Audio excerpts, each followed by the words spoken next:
নমস্কার সবাইকে, গল্পাঞ্জলি চ্যানেলে আপনাদের স্বাগত। আমি রুমকি। আমার আজকের নিবেদন সুনীল গঙ্গোপাধ্যায় রচিত ছোট গল্প মাত্র আধখানা শতাব্দী।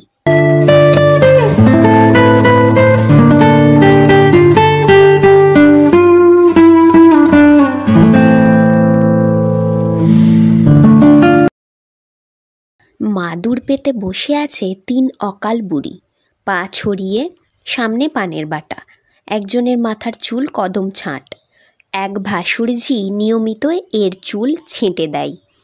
বিধবাদের চুল রাখতে নেই, এই প্রথা বন্ধ হওয়ার ঠিক পরের দশকটা ইনি দেখে যেতে পারেননি। এই রমণীর চুল ছিল মেঘের মতন, নিতম্ব ছোঁয়া।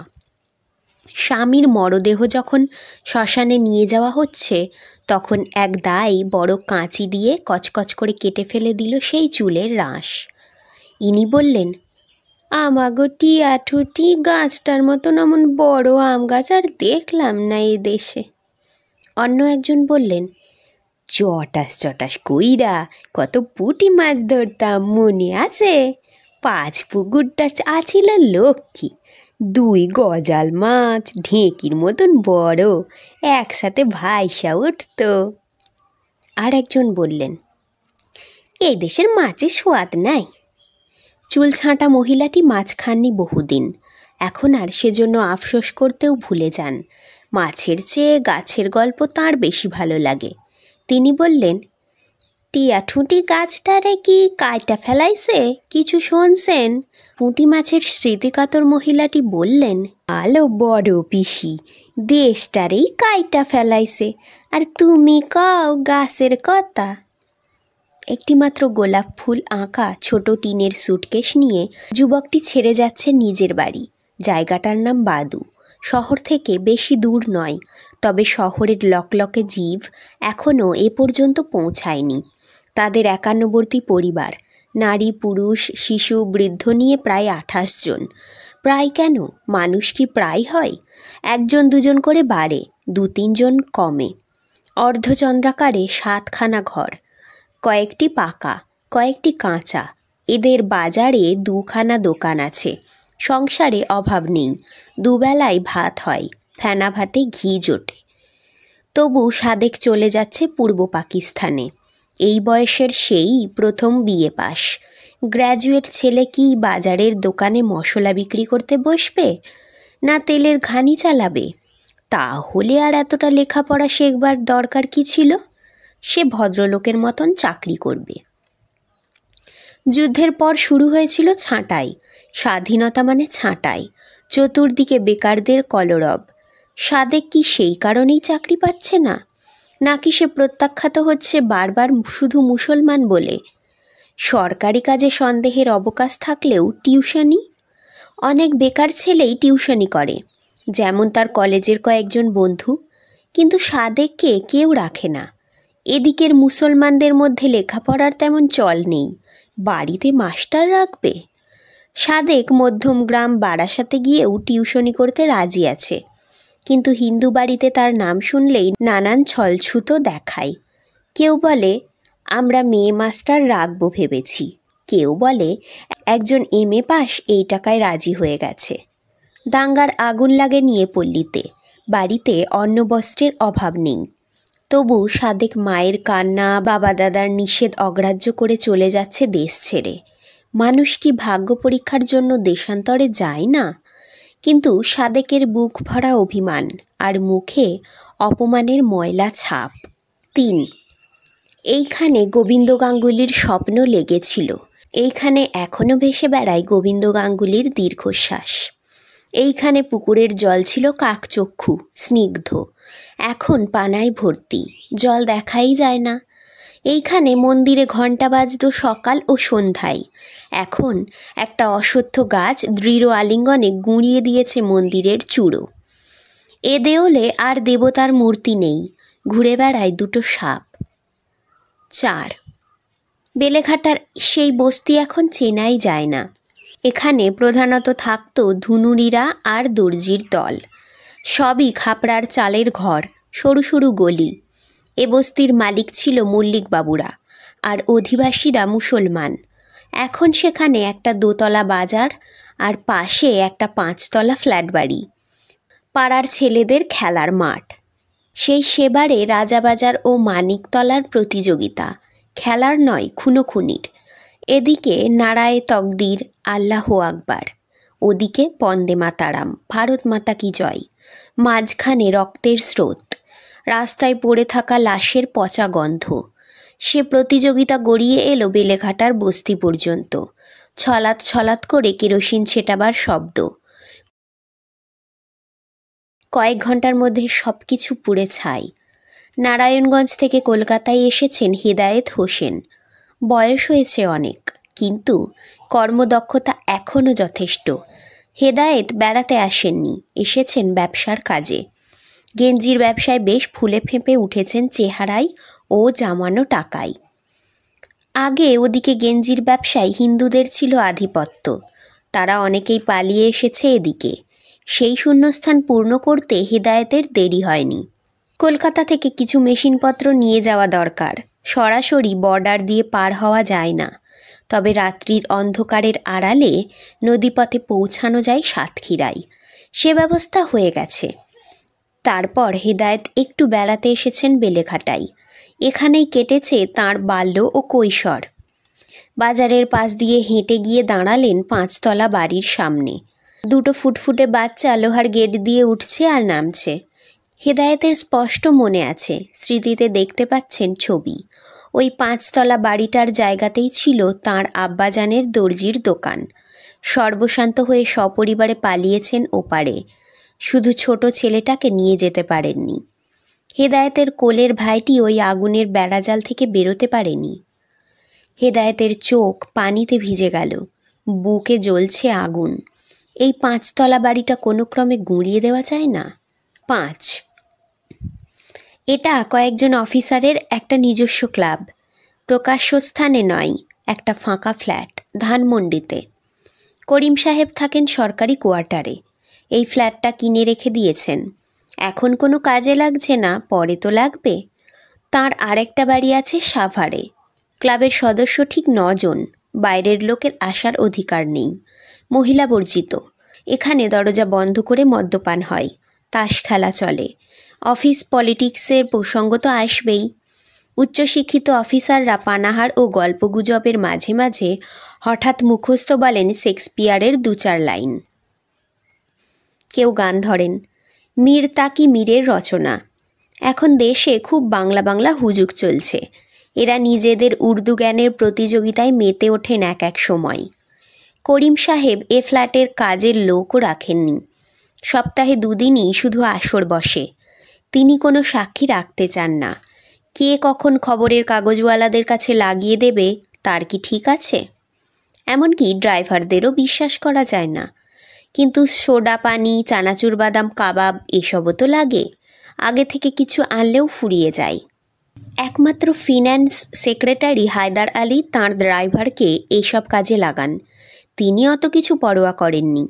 তাছাড়া তাঁর ড্রাইভার কখনো মুখ খোলার সাহস করবে না। সে লোকটি অতি বিনয়ী, সাত চড়ে রাগ আরে না। ড্রাইভার সোডার বোতল নিয়ে এসেছে। হায়দার আলী বললেন, রাখেন, টেবিলের নিচে রাখেন, একটার ছিপি খুলে দেন। প্রথম দিনই তাঁর সহকর্মী রফিকুল জিজ্ঞেস করেছিলেন, তুমি তোমার ড্রাইভারকে আপনি আজ্ঞে করো নাকি? That's good habit.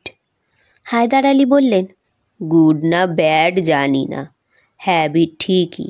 এই লোকটির বয়স হয়েছে, আমাদের গ্রামেরই লোক। ওর নাম হরেন ভট্টাচার্য। করিম সাহেব বলেন, ভট্টাচার্য মানে ভট্টাচার্য? হিন্দু ভট্টাচার্যরা ব্রাহ্মণ হয় না? হায়দার আলী বললেন, রাইট, আপনি জানেন দেখছি। আমাদের গ্রামে তো বেশ কিছু ঘরে হিন্দু ছিল। ওই ভট্টাচার্যরা ছিল পূজারি বামুনের ফ্যামিলি। ছোটোবেলা থেকে দেখছি তো, আমরা ওদের সম্মান করতাম। তারপর 50 রাইটে পুরো হিন্দু এলাকাটা সাফ হয়ে গেল। Very unfortunate, very unfortunate. লোকগুলো ভালো ছিল। আমি ছোটোবেলায় একে হরেন্দা বলে ডাকতাম। রফিকুল বললেন, এই লোকটা বেঁচে গেছে, তা ওপারে পালায়নি? হায়দার আলী বললেন, কেন যায়নি কে জানে, মাটির মায়াবোধ হয়। এখন তো আর এখানে পুরুতগিরিরও স্কোপ নেই, টাকা পয়সার টানাটানি। করিম সাহেব বললেন, তুমি তাহলে পুজুরি বামুনকে ড্রাইভার রেখেছ? বেশ তো। হায়দার আলী বললেন, আমাদের বাড়িতে রেখেছি বলেই তো এখনও বেঁচে আছে। আমার চাচা ওকে ড্রাইভিং শিখিয়েছিল, খুব কাজের লোক। আমার যখন কুক থাকে না তখনই ড্রাইভার আমার জন্য রান্নাও করে দেয়। করিম সাহেব বললেন, বামুন যখন রান্না ভালো জানবেই। হায়দার আলী বললেন, বিফের কারি এত ভালো বানাই যে কোনো হোটেলের চেয়ে। করিম সাহেব আপন মনে হেসে উঠলেন। 6। দাদা, কতদিন পর এদেশে আসলেন? এই ধরুন 48-এ লাস্ট এসেছি, তারপর এটা 72। উফ, কতগুলি বছর কেটে গেছে। এর মধ্যে আসতে ইচ্ছা করে নাই? ইচ্ছে তো ছিলই মনের মধ্যে সব সময়, স্বপ্নও দেখতাম, কিন্তু ইচ্ছে থাকলেই কি আসা যায়? মাঝখানে যে অদৃশ্য দেওয়াল ছিল এতদিন, অদৃশ্য হলেও বার্লিনের দেওয়ালের চেয়েও কঠিন। আপনি তো আমাদের দেশের মানুষ। আমাদের বাড়ি ছিল রাজশাহী, কিন্তু এটা তো আর আমাদের দেশ নয়। রাজশাহীর বাড়িতে এখন কেউ নাই? এই 65 পর্যন্ত ছিলেন আমার ছোট মামা, তারপর তার বাড়িতে পুলিশ এসে ডাকাতি করলো। পুলিশ ডাকাতি করলো? বলেন কি দাদা? হ্যাঁ, এমনি ডাকাত হলে বলার কিছু ছিল না, ডাকাত তো সব দেশেই আছে, কিন্তু পুলিশ যদি রাত্রির বেলা দল বেঁধে এসে জিনিসপত্র জোর করে কেড়ে নিয়ে যায়, মেয়েদের ধরে টানাটানি করে, তারপর কি আর থাকা যায়? রক্ষকই ভক্ষক, হা হা হা। তখন বেশ মজার ব্যাপার হতো। রাজশাহী ছেড়ে যাওয়ার আগে আমার কাকা কলকাতায় একটা টেলিফোন করতে চেয়েছিলেন। আগেকার বাংলা তখন ছিল এপার বাংলা ওপার বাংলা, দুটো আলাদা দেশ হলেও পাশাপাশি তো বটে, কিন্তু তখন কি ঢাকা থেকেও কলকাতায় টেলিফোন করা যেত? জানি জানি, সেই সময়টা কলকাতায় ফোন করতে হইলে আগে থেকে কল করতে হইতো লন্ডনে। লন্ডনে কোনো চেনা লোককে ধরতে পারলে তখন সে কলকাতায় কানেকশন কইরা খবরটা দিয়া দিত।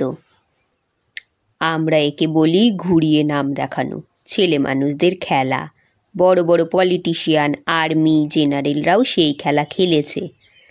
দাদা, আপনি কিন্তু একদিন আমাকে বাসায় পায়ের ধুলো দেবেন। আরে কি যে বলেন, আমার পায়ে এখনো কলকাতার ধুলো, আমি এখানকার ধুলো মাথায় নিতে এসেছি। আমার দেশ না হোক, তবু তো জন্মভূমি। 7। প্রখ্যাত গায়ক সমর মিত্র সফরে এসেছেন সদ্য স্বাধীন বাংলাদেশে। তিনি শুধু গায়ক নন, 71 সালের 9 মাস পূর্ব পাকিস্তানে মুক্তিযুদ্ধের সময় তাঁর উদাত্ত দেশাত্মবোধক গানে মুসলমান হিন্দু নির্বিশেষে সমস্ত বাঙালি শ্রোতাদের মাতিয়ে রেখেছিলেন। দেবদুলাল বন্দ্যোপাধ্যায় আর সমর মিত্র, এই দুইজনের কণ্ঠে সংবাদ ও সঙ্গীত শোনার জন্য ব্যাকুল হয়ে থাকত সবাই। সমর মিত্র এই প্রথম এসেছেন বাংলাদেশে। বহু জায়গায় দেওয়া হচ্ছে তাঁকে সংবর্ধনা। তাঁর গানের আসরে জনতা ভেঙে পড়ে। বিভিন্ন বাড়িতে তাঁকে দাওয়াত দেওয়ার জন্য প্রতিযোগিতা চলছে। একদিনে 3-4 বাড়িতে খেতে যেতে হচ্ছে তাঁকে। এক পত্রিকা সম্পাদকের বাড়িতে সন্ধ্যাবেলা খাবার টেবিলের সামনে দাঁড়িয়ে তিনি কিছুক্ষণ হতবাক হয়ে গেলেন। এত সব পদ কি মানুষ খেতে পারে? মস্ত বড় টেবিল, তাতে খাদ্যবস্তুগুলি ভারী সুন্দর করে সাজানো, দেখতেই ভালো লাগে, কিন্তু সব একটু একটু করে চাখাও অসম্ভব। কি কুক্ষণে তিনি একবার বলে ফেলেছিলেন যে তিনি শুঁটকি মাছ ভালোবাসেন। তাই প্রত্যেক বাড়িতে কত রকম যে শুঁটকি হয়, শাকে শুঁটকি, ডালে শুঁটকি, আলু ভর্তা বেগুন ভর্তায় শুঁটকি, চিংড়ি শুঁটকি, বম্বে ডাক শুঁটকি, আর মাছও যে কত রকম। সিরাজগঞ্জের রুই, পদ্মার ইলিশ, মেঘনার চিতল পেটি, অতি তেলাল পাঙাশ, বিশাল বিশাল গলদা, তারপর মাংসও 5 রকম। এবাড়ির গৃহকর্ত্রী সুরাইয়া ভাবির হাতের রান্নার খুব সুনাম, এবং যেমন তাঁর রূপ তেমনি সুমিষ্ট কণ্ঠস্বর। সমর মিত্র বললেন, এ কি করেছেন? খাইয়ে দাইয়ে মেরে ফেলতে চান নাকি? সুরাইয়া ভাবি বললেন, আপনার বেটা যতটুকু ইচ্ছে নেন, জোর করব না, তবে বিফ করি নাই, আপনার ভয় নাই। সমর মিত্র বললেন, ভয়? ছাত্র বয়সে বিফ কাবাব আর রুটি খেয়েই তো বেঁচে থেকেছি, সবচেয়ে সস্তা ছিল। প্লেটে সাদা ফুলের মতন একটু ভাত আর 2-3টি পদ তুলে নিয়ে সমর মিত্র একটা চেয়ারে বসলেন। এক গুণমুগ্ধ তরুণী তাকে জিজ্ঞেস করল, স্যার, এখানে এসে আপনার কেমন লাগছে? সমর মিত্র বললেন, এমন আত্মীয়তা, এমন ভালোবাসা যেন জীবনে কখনো পায়নি। এখানকার বাতাসেও যেন নতুন গন্ধ, স্বাধীনতার গন্ধ। অল্প বয়সী ছেলে মেয়েদের মধ্যে কি অপূর্ব উদ্দীপনা, এটা আমাদের ওদিকে দেখাই যায় না। তবে ভাই, তোমরা বড্ড বেশি খাওয়াও। আমাদের ওখানে কোনো কাগজের সম্পাদক বা মালিকের বাড়িতে এত রকম খাবারের ব্যবস্থা চিন্তা করা যায় না। তারা এত বড় লোকও হয় না। এখানে যা এক একটি বড় লোকের বাড়ি দেখছি, বাপরে বাপ, মাথা ঘুরে যায়। পাশ থেকে একটি যুবক বলল, কিন্তু আপনাদের কলকাতায় নিউজ পেপার তো অনেক বিক্রি হয়। সমর মিত্র বললেন, হ্যাঁ শুনলাম তো, এখানে অনেকগুলি ডেইলি নিউজ পেপার, কোনোটারই বিক্রি আমাদের ওদিককার কাগজগুলোর সমান তো নয়ই, বরং অনেক কম। কিন্তু ওই দিককার সম্পাদকরা অনেক বেশি বড় লোক। ছেলেটি বলল, শুনেছি আপনাদের আনন্দবাজার গোষ্ঠী। প্রসঙ্গ এড়িয়ে গিয়ে সমর মিত্র বললেন, তোমরা যেমন আন্তরিক আতিথেয়তা দিতে জানো, হিন্দুরা অতটা জানে না। হিন্দুর বাড়িতে গেলে তোমাকে মোটে 3-4 পদ খাওয়াবে। যুবকটি বললেন, এখানে কিছুটা শো অফ করারও ব্যাপার আছে। এতগুলো আইটেম কেউই খেতে পারে না, তবু কিছুটা দেখাবার জন্য। আবার প্রসঙ্গ বদলে সমর মিত্র বললেন, আমার মাঝে মাঝে কি ইচ্ছে হচ্ছে জানো? তোমরা যদি থাকতে দাও, তাহলে আমি এখানেই থেকে যাই। এখানে সবাই বাংলা ভাষাকে এত ভালোবাসে, বাংলা সংস্কৃতি আমাদের দেশের মতন 5 মিশেলি নয়। এখানেই তোমাদের সঙ্গে গলা মিলিয়ে গান গাইব। অনেকে একসঙ্গে বলে উঠল, থাকুন থাকুন না, থাকুন। জানালার ধারে একটি আলাদা হলে বসে সাংবাদিক মিজানুর রহমান। তিনি খাবার নেননি, হাতে হুইস্কির গ্লাস। সব শুনছিলেন। এবার বলে উঠলেন, ও কর্ম করবেন না সমরবাবু, এখানে থাকার ইচ্ছেটা মন থেকে মুছে ফেলুন। আপনি যাকে ভালোবাসা বলছেন সেটা আসলে ইনফ্যাচুয়েশন, বেশি দিন থাকে না, উবে যায়। আপনি এখানে থাকলে কিছুদিন পরেই কি হবে জানেন? অন্য গায়কদের সঙ্গে কম্পিটিশন। তারা আপনার পেছনে লাগবে।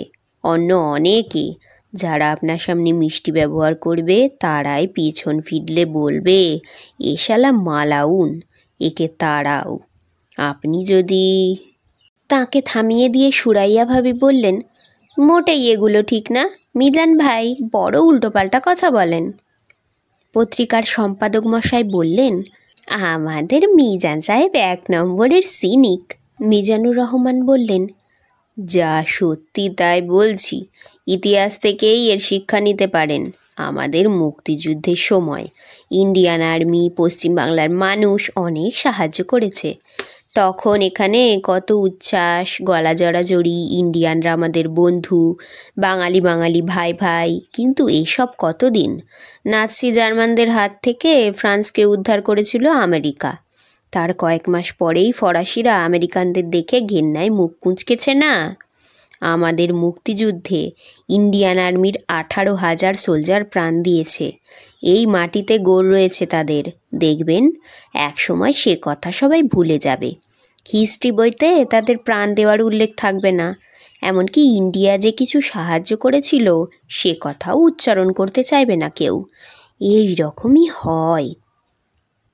2-3 জন একসঙ্গে প্রতিবাদ করলেন। সমর মিত্র বললেন, আমারও মনে হয় আপনি বেশি বেশি পেসিমিস্টিক কথা বলছেন। ইন্ডিয়ার আর বাংলাদেশের মধ্যে পলিটিক্যাল সম্পর্ক কী হবে জানি না, কিন্তু 2 দেশের সাধারণ মানুষের মধ্যে যে ভালোবাসার সম্পর্ক। তার ভক্ত মেয়েটি তেজের সঙ্গে বলল, রাজনীতি বাদ দেন, বাংলা ভাগ হয়েছে, কিন্তু বাংলা সংস্কৃতির একটা মিলন সেতু আমরা ফিরে পেয়েছি। পাকিস্তানিরা তা থেকে আমাদের বঞ্চিত করতে চেয়েছিল। সুরাইয়া ভাবি বললেন, সমরদা, আপনি থেকে জানে আমাদের এখানে, আপনাকে আমরা ধরে রাখব। সবাইকে গান শেখাবেন। আমরাও যদি চান্স পাই কলকাতায় একটা বাড়ি কেনার ইচ্ছা আছে, বছরের মধ্যে কয়েক মাস কলকাতায় গিয়ে থাকব। মিজানুর রহমান গেলাসে আবার হুইস্কি ঢেলে হাসতে লাগলেন আপন মনে। 8, এলগিন রোডের পাশের একটা রাস্তায় বহুকাল ধরে দেখা যায় একটা হানাবাড়ি। আশেপাশে পুরনো বাড়ি ভেঙে গড়ে উঠেছে নতুন রূপের প্রাসাদ। শুধু মাঝখানের এই দোতলা ভাঙা বাড়িটা ঘিরে প্রচুর আগাছা জন্মে গেছে। জানালা দরজা অদৃশ্য। কলকাতার এই অঞ্চলে জমির দাম সোনার মতন। বাড়িটার সামনে দিয়ে হাঁটতে হাঁটতে পেছন দিকটা দেখাই যায় না, এত গাছপালা। নিশ্চয়ই বড় বাগান ছিল। একসময় ওখানে ফুটফুটে শিশুরা খেলা করত। লাল চটি পরা ফর্সা রমণীরা বিকালে গোল ছাতার নিচে বসতেন চায়ের আসরে। বেলজিয়ামের টি সেট, কাঠ গ্লাসের গেলাসে রু আফজার শরবত। ব্যারিস্টার মনিরুজ্জামান দেশ ভাগ হওয়ার কয়েক বছর পর পাড়ি দিলেন পাকিস্তানে, পূর্বে নয় পশ্চিমে। দলিলে কিছু গণ্ডগোল ছিল, তাড়াহুড়োতে বাড়িটা বিক্রি হতে পারেনি। ভেবেছিলেন পরে এক সময় এসে ব্যবস্থা করবেন, কিন্তু কিছুদিনের মধ্যেই পাকিস্তান ভারতে যাতায়াত বন্ধ হয়ে গেল। ব্যারিস্টারিতে ভালোই পসার জমেছিল ইসলামাবাদে। তিনি সেখানকার একটি ছোটোখাটো মন্ত্রীও হয়ে গেলেন। 71-এর গৃহযুদ্ধের সময় বাঙালি হিসাবে তিনি হলেন সরকারের চোখে সন্দেহভাজন। মুক্তিযোদ্ধারাও তাঁকে মনে করত বিশ্বাসঘাতক, একেবারে যাকে বলে না ঘরকা না ঘাটকা। বাংলাদেশে ফেরার উপায় নেই, ভারতেও না, পাকিস্তানেও টিকতে পারবেন না বেশি দিন। এর মধ্যে মুহাজিদিনদের সঙ্গে দাঙ্গার মধ্যে পড়ে গিয়ে পুলিশের গুলিতে নিহত হলো তাঁর ছোট ছেলেটি। তারপরই তিনি সপরিবারে সাগর পাড়ি দিয়ে চলে গেলেন লন্ডনে। তাঁর 2টি মেয়ের বিয়ে হয়েছে পাকিস্তানিদের সঙ্গে, তারা কেউ বাংলা বলে না। বৃদ্ধ মনিরুজ্জামানও হারিয়ে গেলেন বাঙালি জীবন থেকে। মনিরুজ্জামানের স্ত্রীর এক ভাই অর্থাৎ শ্যালক হাবিবুল্লাহ, তাঁর সেজ ছেলে কামাল। এদের বাড়ি চন্দননগরে। হাবিবুল্লাহ ছিলেন জজ কোর্টের উকিল, কামাল চাকরি করে একটা বিজ্ঞাপন কোম্পানিতে। চন্দননগর থেকে যাতায়াতের খুব অসুবিধে। সদ্য বিয়ে করেছে তহমিনাকে, সেও পড়ায় একটি ইংলিশ মিডিয়াম স্কুলে। সুতরাং ওদের একটা ফ্ল্যাট দরকার কলকাতায়। তহমিনার স্কুলটি সারদান অ্যাভিনিউতে, সুতরাং ফ্ল্যাটটি ওই অঞ্চলে পেলেই ভালো হয়। কামাল তার পারিবারিক সূত্রে জানে এলগিন রোডের কাছে ওই অনেকটা জমির ওপর পুরো বাড়িটা তাদেরই এক আত্মীয়ের। সে যদি ওই বাড়িটার দখল পেত তাহলে প্রমোটারকে দিয়ে 11 তলা মাল্টি স্টোরেড হয়ে যেত। তার গোটা কতক ফ্ল্যাট বিক্রি করলেই আর চাকরি বাকরি করতে হতো না। সারা জীবন পায়ের ওপর পা দিয়ে সরকার এবারই অধিগ্রহণ করেনি, রিফিউজিরা এপাড়া পর্যন্ত পৌঁছায়নি, সেজন্য জবরদখলও হয়নি। এখন সেখানে আগাছার চাষ হচ্ছে। কামালের কাছে দলিলপত্র কিছুই নেই। ও বাড়ির পাশ দিয়ে যেতে যেতে তার শুধু দীর্ঘশ্বাস পড়ে। কামালকে তার বন্ধু শামসের বলেছিল, পার্ক সার্কাসের দিকে বাড়ির খোঁজ কর মুসলমান পাড়ায়, অন্য পাড়ায় বাড়ি পাবি না। কামাল বিশ্বাস করেনি। চন্দননগরে তো তারা হিন্দু পাড়ার মধ্যেই থাকে। কলকাতা আজও কসমোপলিটন শহর, সেখানে আবার পাড়া ফাড়া আছে নাকি? কিন্তু সাদার্ন এভিনিউ, বালিগঞ্জ, যোধপুর পার্কে একটার পর একটা জায়গায় তাকে ব্যর্থ হতে হলো। পুরো ভাড়া এমনকি ডিপোজিট দিতে রাজি থাকলেও কেন সে প্রত্যাখ্যাত হয়, সে কারণটাই দুর্বোধ্য। শেষ পর্যন্ত আশার আলো পাওয়া গেল তহমিনার এক ছাত্রী বিশাখার কাছ থেকে। বিশাখা জানালো যে তাদের যোধপুর পার্কের বাড়ির একতলায় ভাড়াটেরা উঠে গেছে। বাবাকে সে বললেই রাজি হয়ে যাবে। তহমিনা আর কামাল দুজনেই এক রবিবার সকালে চলে গেল বাড়ি দেখতে। নিরিবিলি পরিচ্ছন্ন এলাকা, ফ্ল্যাটটাও আলো হওয়া সমন্বিত।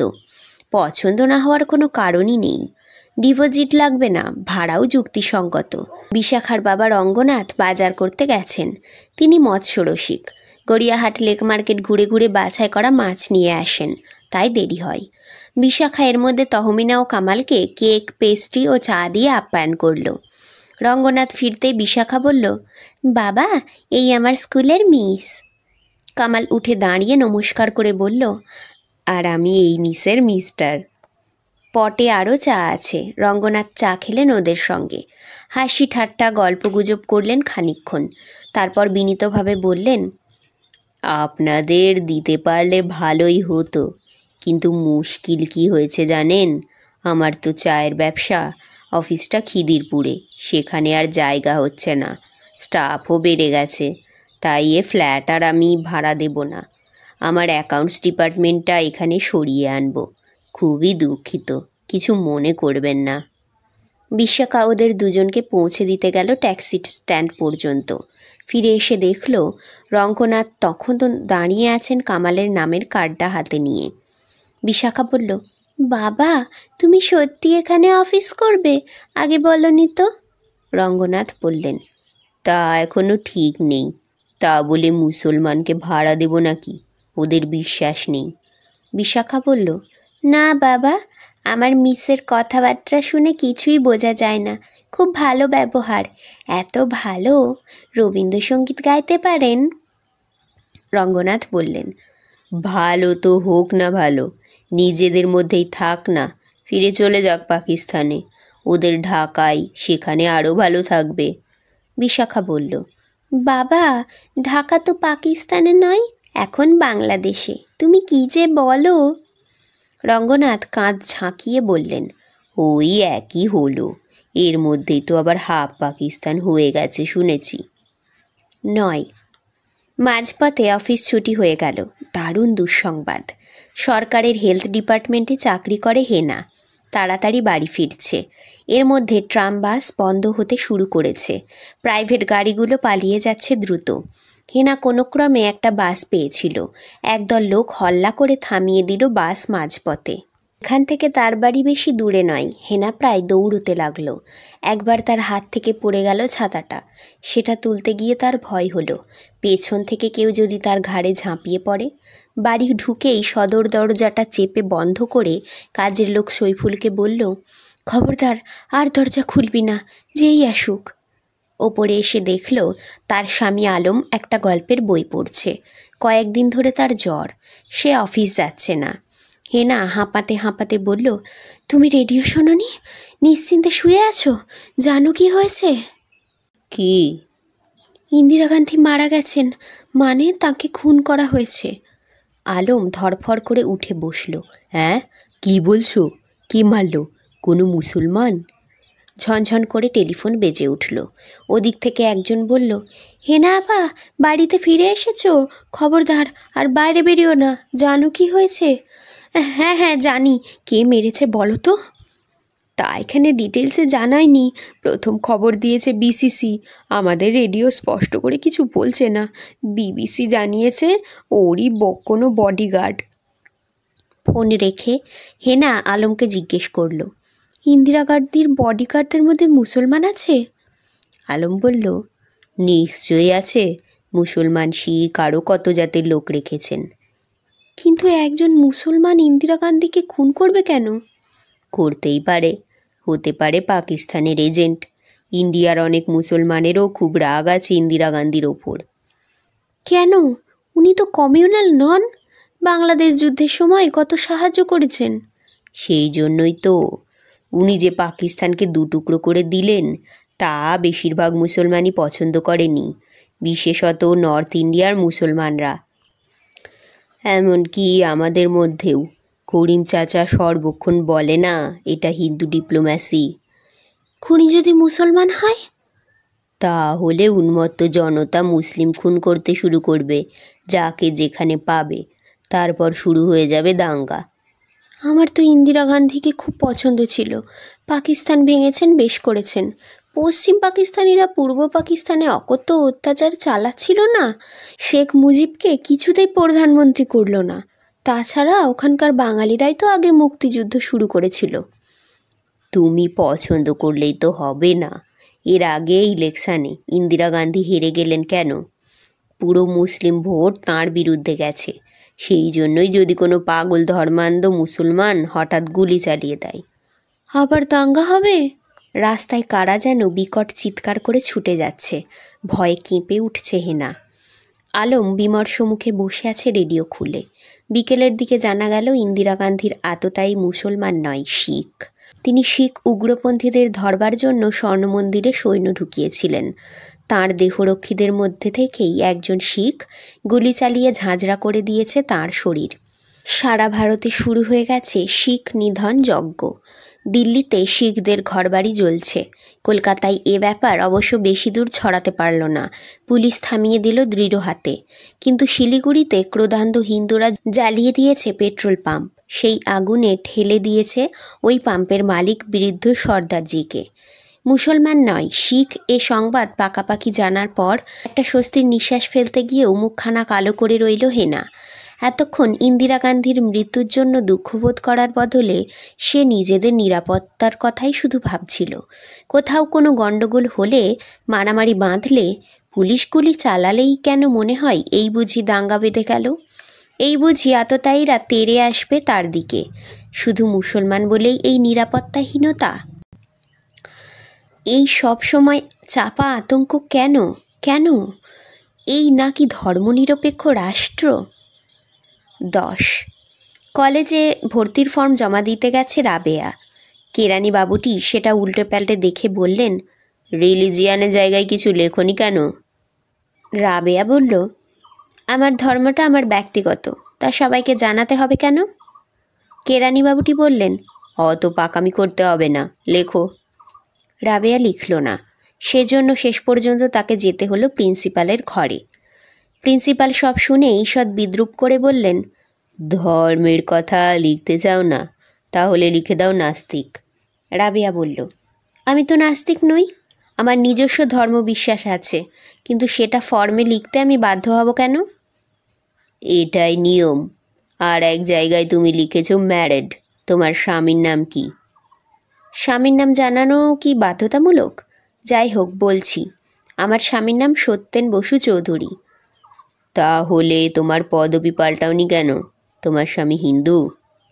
তিনি হিন্দু কিনা আমি জানি না, তিনিই বলতে পারবেন। বিয়ে করলে মেয়েদের পদবি পাল্টাতে হবে এমন কোনো আইন আছে? দেখো, তুমি অযথা আমার সময় নষ্ট করছো। ফর্ম ঠিক করে নিয়ে এসো, না হলে ভর্তি হওয়ার কোনো প্রশ্ন নেই। স্যার, আমি ভর্তি হবই। গায়ের জোর? তোমাকে কি দারোয়ান ডেকে বার করে দিতে হবে? তা দিতে পারেন। আমি আবার কোর্টের আদেশ নিয়ে কলেজে ঢুকব, দরকার হলে আমি সুপ্রিম কোর্ট পর্যন্ত যাব। সত্যেন বসু চৌধুরী বিয়ের পর নিজেদের পারিবারিক বাড়ি ছেড়ে মধ্যমগ্রামে একটা ফ্ল্যাট ভাড়া নিয়েছে। সরকারি ফ্ল্যাট, যার ধর্মের কোনো প্রশ্ন ওঠেনি। রেশন কার্ডটা পাল্টাতে হবে। তার ইন্সপেক্টর বাবু বাড়ি এসে বললেন, আপনারা স্বামী স্ত্রী, আপনি মুসলমান মেয়ে বিয়ে করেছেন, দ্যাটস অল রাইট, কিন্তু স্বামী আর স্ত্রীর তো এক পদবি হতে হবে। তাই নাকি? আমরা যদি না চাই? সেটা তো চলবে না, এটাই নিয়ম। কোথাকার নিয়ম? ব্রিটিশরা এই নিয়ম চালু করেছিল, এখনও সেটা মানতে হবে। জানেন কি, মুসলমানদের কোনো পদবিই হয় না, পুরোটাই শুধু নাম। আপনার দিদিমার নাম কি ছিল মনে আছে? আমার দিদিমার নাম, তা দিয়ে আপনার মানে সে কোশ্চেন আসছে কি করে? আমি বলতে চাইছি, আপনার দিদিমার নিশ্চয়ই কোনো পদবি ছিল না। রবীন্দ্রনাথের স্ত্রীর নাম কি ছিল জানেন? মৃণালিনী দেবী। কোথাও দেখেছেন মৃণালিনী ঠাকুর লেখা আছে? সব হিন্দু মহিলাই আগে ছিলেন দেবী কিংবা দাসী, তার বদলে শুধু নামটাই ভালো নয়। বিকেলে সত্যেন আবার স্ত্রীকে নিয়ে বেড়াতে বেরোলো, যাবে এক বন্ধুর বাড়িতে। মাঝপথে বৃষ্টি নামলো, কাছাকাছি আশ্রয় নেওয়ার মতো কোনো জায়গা নেই। ওরা গিয়ে দাঁড়ালো একটা গাছের তলায়। গাছতলায় দাঁড়ালেও বৃষ্টিতে ভিজতে হয়। ওরা ভিজছে আর হাসছে। রাবেয়ার হাসি থামতেই চায় না। মাঝে মাঝে ওপরের দিকে তাকিয়ে গাছের ফাঁক দিয়ে দেখতে চাইছে আকাশ। সবসময় আকাশের কথা মনে থাকে না, আকাশের দিকে তাকানোই হয় না। শুধু এই রকম সময়েই মনে হয় আমরা সবাই এক আকাশের নিচে মানুষ। আজকের গল্প এখানেই শেষ। গল্প পাঠ ভালো লাগলে অবশ্যই একটা লাইক দিয়ে যাবেন, আর আমার চ্যানেল গল্পাঞ্জলিকে সাবস্ক্রাইব করে আমার পাশে থাকবেন। ধন্যবাদ, ভালো থাকবেন সবাই।